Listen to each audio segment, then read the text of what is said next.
कैसन दिन दिखा दिला कि ई उम्र में हमार पति हमरा से छीन लेला। तू कौन गलती कर रही हमके हमरा के ऐसन दिन दिखाए के पड़ला तारा के क्या हमार कोनो पूजा पाठ में कमी रहला का क्या हमार पति से हमरा के छीन लेला। तो ई उम्र में तो हमरा के लाल साड़ी लाल चूड़ी मांग में सिंदूर रहे के चाहत रहला। ई उम्र में हमार भगवान हमार पति छीन लेना। कौन गलती का हमरा के सजा देला भगवान इतना क्या हमारे के ई कुल 10,000 दिन दिखावे के पड़ल तारा के। हमार पूजा पाठ में कोनो गलती रहला का या हम कुछ और कर रही। अरे छोटकी काहे का कहतनी केकरा से? कुछ ना दीदी। पागल है तू, काहे हमेशा रोत रहेली? दीदी हम सब करा के देखी ना लाल साड़ी चूड़ी मांग में सिंदूर सब कुछ शौक 16 श्रृंगार करके जाला ना हमार करेजा फाड़ जाला दीदी। जा दीदी चुप रह, जौन लिखल रहेला किस्मत में उहे होला। पागल है देख, तू रोतल तो हमार करेजा में बड़ी चोट लागल। देख ऐसे मत रो छोटकी, भगवान के ये मंजूर है तोरा संगे। दीदी हम कौन गलती कर रहे हैं जो गलती के सजा भगवान हमारे के हमार इतना सीना फाड़ के लेके हमारे पति के चल गई नी। जाए दे जान तले अच्छा आदमी खोज चारू ओरे होला। जितना अच्छा देवर जी रहनी ये जो पूरा मोहल्ला में के आदमी खोज दरला वैसे भगवान जी के अंदर खोज जागल। जाए दे चुप रह, का करे से पहले हमरा के उठा ले रहती गलती हम न कर रहने हमारे पति क्या कर ले रहना। दीदी देख छोटकी ऐसा कौन बात नहीं के अगर ये रही ना तो कौन पति आज के डेट में विधवा ना होती सब वो भगवान से कहती थी कि भगवान पहले हमरे के उठा ला। देख ऐसे मत रो, ना रो जरा पागल नहीं है। चुप हो दीदी हमके उनकर बहुत याद आ। हम जान तनी तोर याद आ ज्यादा छुपा जो जान तनी तोर हाई हालत देख के ना अब हमरा दिल पर का गुजरेला हम ही जान तनी। अभी बतला 6 महीना भरला शादी भइले, भगवान ऐसे केहू के दिन ना देखा। जाए दे चुप हो, अब का करी याद तो वही करी कुछ दिन। दीदी हम उनकरा बिना रह पाए भगवान के बोला ना हमरो को लेके चले अपने साथ ही। दीदी देख छोटकी कुछ दिन ये जा रही है और कुछ दिन अपना नहीं जा कर रही है, दिन कसम पार लग जाए का करी बतलाऊ। दीदी कब तक हम ऐसे रहे, कब तक हम अपने आप के देखी ना नानक में तो हमारे के जिए के तन क्यों मन ना करला। दीदी तन क्यों ना मन करला इनारा में कूद के अपन जान देती। हम जानतन देख एक औरत के खातिर सब कुछ ओकर पति होला और तोर दिल पर का गुजरत होई हम सब जानतन ले छोटकी। चुप हो जा, देखो रोतल त हमर करेजा बहुते फाटता काहे से कि हमहू एगो औरत हई। चुप हो, चल खाना खइली ह? कुछ मन नहीं कर दीदी, खाना वाना खाए के कुछ मन नहीं के करता हमरा के। वो जानतनी हम ना मन कर दे लेकिन इतना हालत मत बना के रखो। चल पागल है, भगवान के ये मंजूर है तो का करबी। चल चल खा ले। का करे छोटकी के हालत देख के ना हमर देखल नहीं खिजा। एगो हम सुहागिन औरत हो के जान सकिना कि औरत के दर्द का होला। बेचारी जब देखो तब डांपत रहती है। हे भगवान होइसन दिन साथ घर दुश्मनों के लगन मत करिया। जिस रास्ता से वो गुजरती है ना दूसरा औरत रहे ना तो वही दिन मर गए। बेचारी कैसे कैसे घुट घुट के रहे घरवा में। इतना आई रहे तो सुगर लागत रे कटपुतरी नियन। 6 महीना में भगवान हाय दिखा दे रहा। का बतलाई है का देवर जी? का इतना उदास होके कहत हो जगह तनी एकदम उदास बानू का बात बाटे? का करे देवर जी जान तनी हम हंसी ना निकला था ना खाना निकला था हमरा कुछ होने के सुहात। का है बोलो का हो गइल हो? देखो तनी छोटकी के हालत इतना दिन पर दिन बिगड़ल जाता रे। जब से मर गली देवर जी ना तब से एकदम ओकर ठीक निकला। का करबू तो भैया जितना दिन खातिर आए रहन दुनिया में उतने दिन रहियन।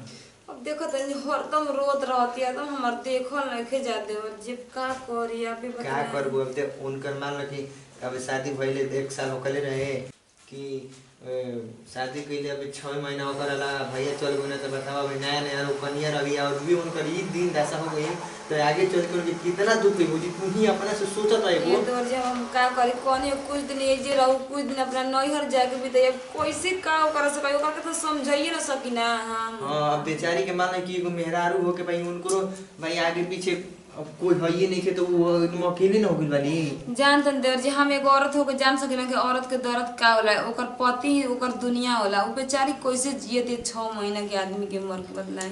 ई तो बात एकदम सही कहत हो भौजी, एकदम एगो मेहरारू के दर्द तो मेहरारू ही जानी और दूसर कोई नहीं के जान सकत। जाई न देवर तनी आप पे समझाई कुछ, हम का समझाई आपके।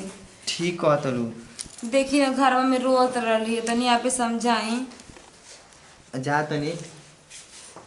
अब हम का करी, हम देवर जी से कहियो तो ना सकी ना कि ए देवर जी आबे कल के बियाह कर लेती तो बेचारी एजे रह जाइत। हम कहब तो कहियो कि देखो ना भौजी हमरा के फंसाव तड़ी। काश देवर जी की शादी कर लेती बेचारी छोटकी ले तो ओकरो इज्जत रह जाइत, घर के इज्जत घर में रह जाइत, कहाँ बेचारी दूसरा जगह जाई। लेकिन हम ई बात ना कहब, अगर कहे के होई तो छोटकी कही चाहे देवर जी कहे तो ठीक बा, हम ई बात ना कह सकी देवर जी से। हमार पति रहतन तो ये कुल काम हमारा के ना करे देतन। करतो रहनी तो केनियो से आगे हमारा के पीछे से पकड़ लेते रहना, कहत रहना कि चलो घर में आराम से बैठेगा। कबो हमार हाल चला के पूछते रहना, पीछे लोग आगहूँ ले वहाँ के नहीं के तो हमारा आगे पीछे केहू नहीं के आगे हमारा हाल चाल पूछत हम क्वेश्चन बानी क्वेश्चन ना। भौजी अरे काहे रोवत लू हो भौजी? ना बाबू हम कुछ नहीं के रोत नहीं की। का हो गइल? का बोला कुछ चाहता? ना हमके नहीं के कुछ चाहत। तो काहे का करू, काहे रोवत लू? आपके भैया जी के याद आवत रहल। अरे का करबू भैया तो अब दुनिया में नहीं खन जितने दिन खातिर आई रहो ना, भगवाने ना चाहना तब हमनी के का कर सके नहीं जा। का करी? अच्छा जाए तो चुप हो जा, चलो घर में छोड़ो काम बाद में करी हम। ना एके हटा लेता ना तो धूप खत्म हो गइल बाटे ना। अरे जाए देना, चलो भीतर बाद में होई ना, चलो चलो तो। अरे भौजी काहे रोताड़ू? कोनो चीज की जरूरत पड़ता, कोनो सामान के जरूरत पड़ता तो हम बानी न, तू के कुछ चाहिए तो हमरा से कह, हर काम हम तोहार पूरा करब। हम काहे खातिर बानी? विधवा आदमी के का जरूरत पड़ी जी? काची करे के बाकी हमके कोनो सामान मंगाए के पड़ी, जो चीज मिलेला खा ली ना, और ना तो रोका से कनी कोनो में पड़ल रही ना। अरे ऐसे कैसे बोलताड़ू? तोहार दुख हमरा से देखल नहीं खे जात। बताओ अकेले बारू तारा के एकदम तनु क्यों नहीं खेलागत? हम देखल नहीं ना कि रोज रोज तू रोत रोत तो पहले सुखा गेलू एकदम, हेता ना? का करी, आपके भैया जी के बहुत याद आवेला हमरा के। अरे भौजी कितना दिन भैया के बारे में सोचबू? भैया ते दुनिया में नहीं खन, हम बानी। कम से कम हमरा के देख के तो तू रह। आप सबके तो देख के हम जिया तानी ना, तो कब के हम कुआं में कूद के मर गइल रहती। देखो भौजी भैया तो चल गु न ये दुनिया छोड़ के, लेकिन तू अभी मरे वाली बात अपन जुबान पे मत ले। हमरा के बहुत खराब लगता। ई कुल का कहत हो? हम नहीं खीन, हम तोहार हर बात मानम, हर काम तोहार करम। मालूम हमार बात? एकदम भौजी तू इतना तोहार देख देख के ई सब हमार न बहुत बहुत बुझाता कि कैसे तू रहत हो। अब हम जानत नहीं ओकर हाल। का करी, जब ये सारे तो हमारे जिये के बा, यादे सहारे न जिए के बाटे, और आप लोगों के देख देख के हमके जिए के बा। ए भौजी देखो अब तो चुप हो जाओ। अब काहे आँख से आंसू गिराओ? तलू कहते बानी कि हम बानी, हमारा के देख के रह, रोवत काहे बाड़ू? आप हमारे संगे रहम। अरे भौजी काहे ना रह? एकरा में कोनो गलती बाटे? हम नहीं रह सकत? बताबो तो हमारे साथ शादी करम। भौजी हम तो शादी कोई नहीं तोरा संगे। बताओ तू अकेले बाड़ू हो, हम शादी तोहरा से ना कर सकी ना। अब मान ला कि भैया नहीं खन तो तोहरा संगे जीवन साथी तो कोनो एगो चाहबे ना करी। हम बढ़ले बानी, घर के बात घर ही में रह जाई। भौजी बताबो तो सही में हमारे से शादी करम ना? अरे भौजी ऐसे तू काहे सोचत? हम शादी करम तारा से, तारा के हमेशा अब जीवन के तार पार के लगाई? बताओ तो। आप बानी ना, आप लगा दी। 6 महीना में भैया चल गो ना, तो इतना कम उम्र में तू बताओ फिर दोबारा तार शादी ना हुई तो एहर ओहर का हम बढ़ले बानी एगो घर में, तो हमरा से शादी ना हो सकेला? काहे ना, हम आप लोग छोड़ के कहूँ नहीं के जाए चाहत। तो वही से तो हम कहनी कि हम तोरा से शादी का देवर करे जी के तैयार बानी। तनी? अरे भौजी आओ इजी इनकरे के हम समझावत रहनी। अरे देवर जी का करम, जान तनी जेकरा पे गुजरेला उहे जानेला, का समझाओ तनी आप? ए भौजी देखो कहत रही ना कि भैया तो मान ला कि दुनिया में नहीं कहीं छोड़ के चल गु ना, जितना दिन खातिर आए रहे उतना दिन खातिर। अब का रोइले बालू गइले बालू, अब से अब चुपचाप बताई रह। देवर जी उ ना रोई त के रोई? अब ओकरा दिल पे गुजरते तो उहे ना रोई। ऊ तू बात कहत रू ठीक बा, लेकिन कितना दिन रोइबू? हम तो कहते बानी कि अब भैया तो नहीं खान, हम कहनी कि अब से हम शादी तरह से करे खातिर तैयार बनिए तना तो कह दनी अब कम कहीं नहीं बताओ भौजी सच्ची ता देवर जी, आप कौन शादी करे सही में भौजी इनका से मान लो कि एगो छोट भाई हो के अब इनके हम अपना लेते नहीं तो अब का चाहिए अब बताओ तुम तो हम कौन गलत करनी ही। आप तो हमारे मुंह के बात छीन लेन देवर जी, हम तो आपसे चाहत रही कह, लेकिन हमके बड़ी डर लगत रहे कि कहीं आप बुरा ना मान जाइए हमरा ना के। भौजी ऐसा बात नहीं कि कोई के मजबूरी समझे के चाहिए, स्थिति समझे के चाहिए। इतना कम उम्र में भैया चल गई ना तो इनका अभी पूरा जिंदगी इनकर बचल बा। तू ही बताओ तो। अरे छोटकी ठीक है तो बाटे, तू शादी कर ले छोटकी, अच्छा रही, आखिर घर की इज्जत घर में रह जेबी। ठीक बा दीदी। तो देवर जी फिर देर काहे करते, तब चली ना शादी कर ली। हाँ तो हम तो तैयारी बानी, चलो जा। अच्छा रही, बेचारी कहाँ जाई दूसरा घर गाँव कनी एने ओने बतलाई यहाँ पे। हाँ तो उहे ना हम कबे के कहते हैं, हमके कोनो दिक्कत नहीं है, चले के। ठीक बाटे जाई आप। अरे छोटकी देख, हम ये चाहते रहे लेकिन हम ना कह पावत रहे देवर जी से। ऊ कहना हो कि तू कली है। वहाँ के कहनी है कि हम आपके साथ रहम हमेशा, तो हम कह दिन हमारे साथ रहम ना, करम ना हमरा से शादी।